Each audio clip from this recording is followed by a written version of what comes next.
Tantra is willing to use the mind in a certain way.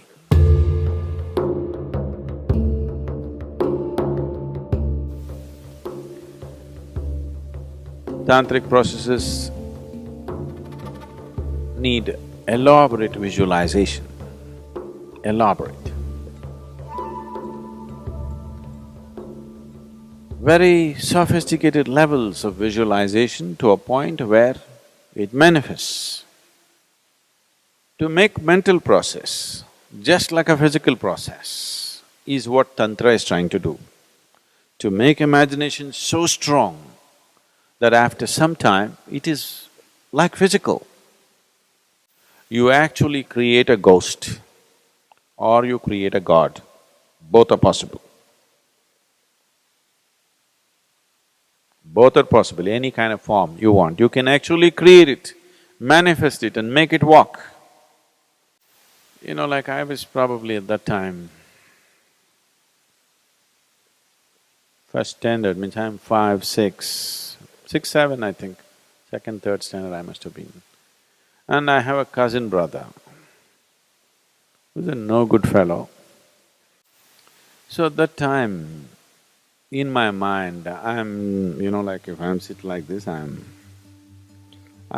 can be engaged in my mind for hours on end without any communication with anybody because I'm setting up all kinds of things.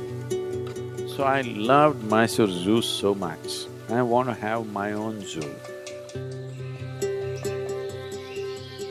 So I designed my own zoo. I didn't call it a zoo, it was a world by itself, where animals were not locked as I wanted them, they were all over the place.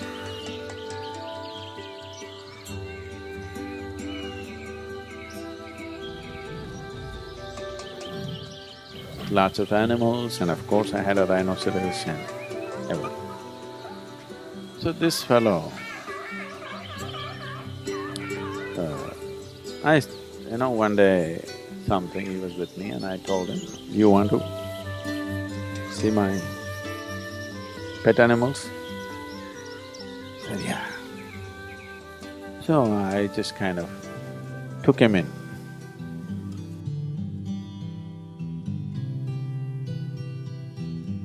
I just started talking to him and I sat with him and I told him, see, this is it, can you see this, can you see this, can you see this one? Every day he wants to go. Couple of times I allowed because he had something that I wanted. After that he has nothing but he wants to go every day. And every day I have to sit with him and take him in. He got addicted to it. I'm saying, it can become so real.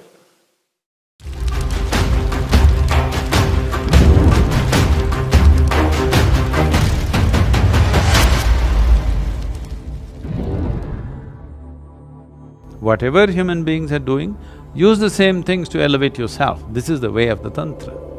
When it comes to the Guru, he exercises Tantra on the disciple in different ways, in ways that they will not know.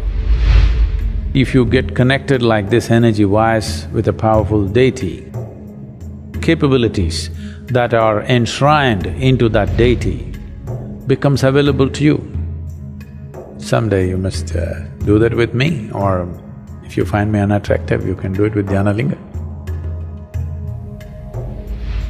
Tantric processes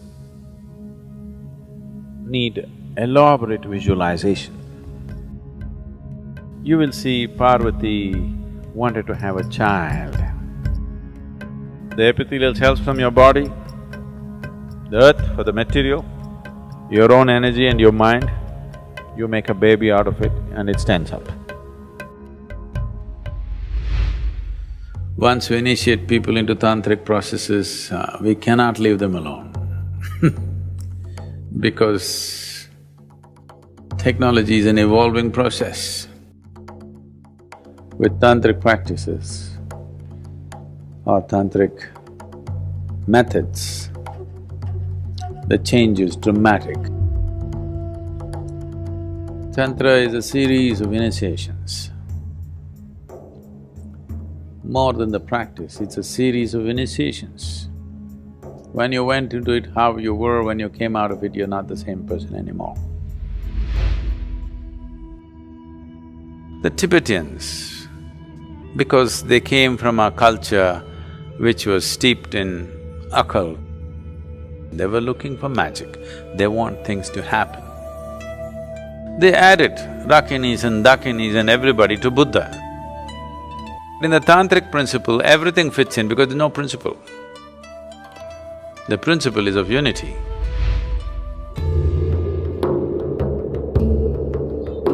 So, Kailash is known as the Tantric mountain. He found Padmashambhava as an 8-year-old boy. It might have been a completely different realm altogether. And they did phenomenal things, which would have never been done with simple meditative processes.